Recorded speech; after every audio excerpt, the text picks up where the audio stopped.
Hello, friends. So tonight's topic, I was going to do my witchy haul, but you all don't care what I bought. I care what I bought.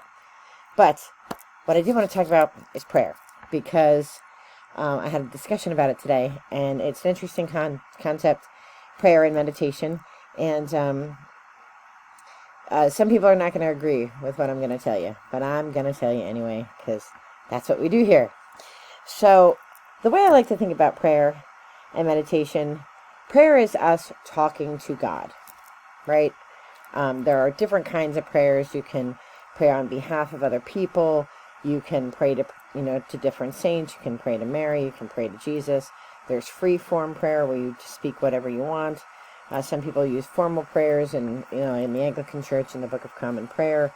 Prayer is very meaningful.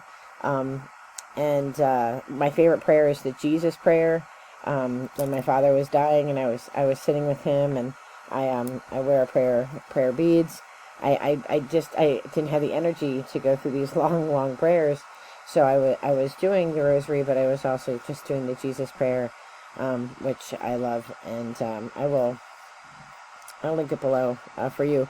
But really, when you're tired or if you're in pain, you can just say Jesus over and over again, and that works just fine. So praying is talking to God, or talking to your great spirit, or whoever it is you talk to. And then meditation is listening, right? So you still your mind and you listen, so that you can have a two-way street. You can have a two-way conversation with God, or your spirit, or whomever you're praying to, your higher self, whatever it is you believe. And so it seems very simple, but meditation I find to be a little hard, because if you haven't noticed, I'm a little squirrely and I don't sit still. So definitely I'm cultivating my meditation practice, and I'm better now than I ever was. But like when I start meditating, I'm like fidgety, and things pop into my mind, like, oh, you have to take the garbage out. No, did you put the clippers away for the garden? And I mentioned, and then I start itching, and of course, my hands are moving all the time. So it's definitely something that I work on. Right. In a second here, I have to go fix my tea, so I'm gonna pause in a minute, because these are great with tea, for me anyway. So one of the things that I was thinking about today, and I've talked to so many people about this. I have very religious friends. As you know, I was going to be a nun, and so I have a lot of really religious friends. And I also have a lot of really atheist friends. I have pagan friends. I'm fortunate and blessed to have people in my life from sort of every walk, spiritual walk there is. And there's a big debate about whether Christians can pray prayers of other faiths, right? The interfaith thing. Like, can a Roman Catholic say Episcopalian prayers? Can an Anglican say Jewish prayers, right? There's a debate, and I'm not a theologian or an expert, so I'm just going to give you my gut instinct. Yes, you can pray whatever you want to pray, because your intention is what matters, right? So the Roman Catholic Church actually has a position on this, and they say that you cannot say Muslim prayers or Wiccan prayers, because there is there's the Latin phrase for it. I can't remember what the Latin phrase is for it. It's been a long time since I've had to read or speak Latin, but pretty much it just says, like, your prayers are an indication of your belief and your faith. So you couldn't say prayers of another faith because they're not the prayers of your faith, right? And that's a reasonable argument, of course. That's absolutely a reasonable argument. I just don't think that God cares that much about human rules regarding prayer. I think God just wants you to talk to him, and then he wants you to sit still and listen to him. I think that's the way it goes. I feel like all these man-made rules, human-made rules, are nonsense, right? They're nonsense.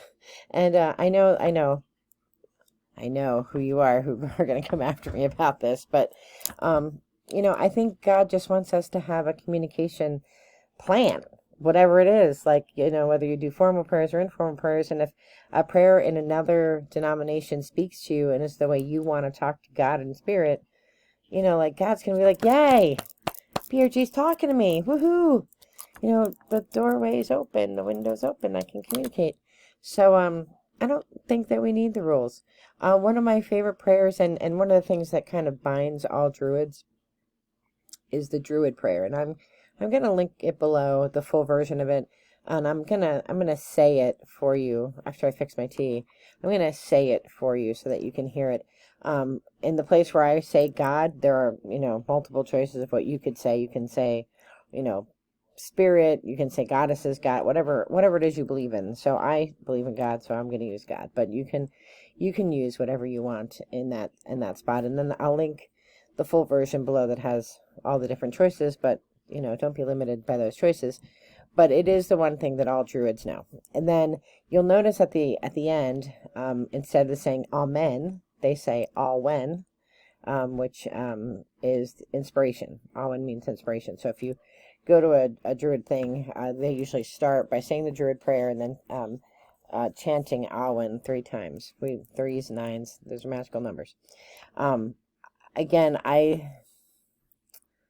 if I want to go to church, I go to church. So I'm not so much into the rituals that Obad does. I watch them. I think they're interesting. Not my thing. Not a joiner, apparently. Who knew? So, but I think having some kind of practice, whatever it is so meaningful.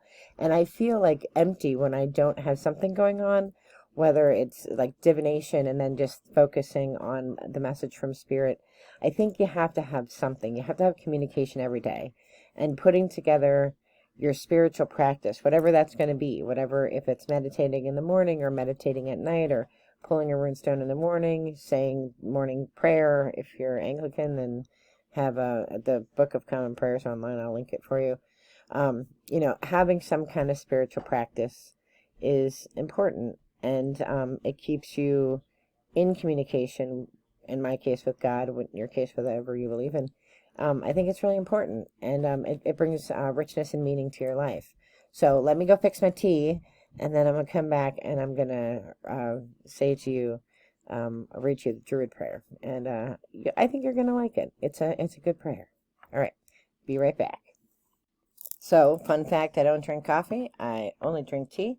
I drink a Scottish tea because American tea is so weak, and so I drink, literally, it's called Scottish tea. Thompson's, in case you care.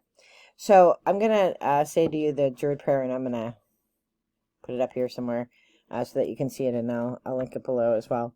And it is the one thing that all Druids know, and it's probably the only thing that I think that Druids all agree on, that this is like our prayer, and the word Awen, you know, meaning inspiration. I'm not a chanter. You do a lot of that in the Anglican Church, so and in the Roman Catholic Church. So I'm not so much into that sort of. If you've seen my Sao and stuff, I'm not a joiner. Free, independent thinker. But I mean, I do see people do derive meaning from these practices. So no judgment on other people who have practices or have beliefs about prayer. Just more my in my practice and what I do. This is what I do. All right. So here is the prayer, and again, where I say, "Oh God," you can put goddesses, gods, spirit, great one, wind, nothing, whatever you want. This is just how I say the prayer. Grant, O God, thy protection, and in protection strength, and in strength understanding, and in understanding knowledge, and in knowledge the knowledge of justice, and in the knowledge of justice the love of it, and in that love the love of all existences, and in the love of all existences the love of God, and all goodness. Awen. Isn't that a great prayer? Doesn't matter who you are. Doesn't matter if you're, you know, pagan, atheist, agnostic. Just saying that we want the world to be a just, good place, and that we want blessings upon all the people and all the creatures and all the and all of nature. It's like it's a good thing. It's a good prayer, and anybody can say it. You don't have to be a card-carrying member. You don't have to join OBOT or, take a bazillion-dollar course, right? Anybody can say that, and anybody can believe it. We can all believe in justice and goodness. So, wishing you all the very best in light and love, and I am wishing you well. Love for you to like and comment, and maybe add your own favorite prayer below, whatever tradition you celebrate, or if you've written your own, that'd be awesome. All right, be well. Take care. Bye-bye.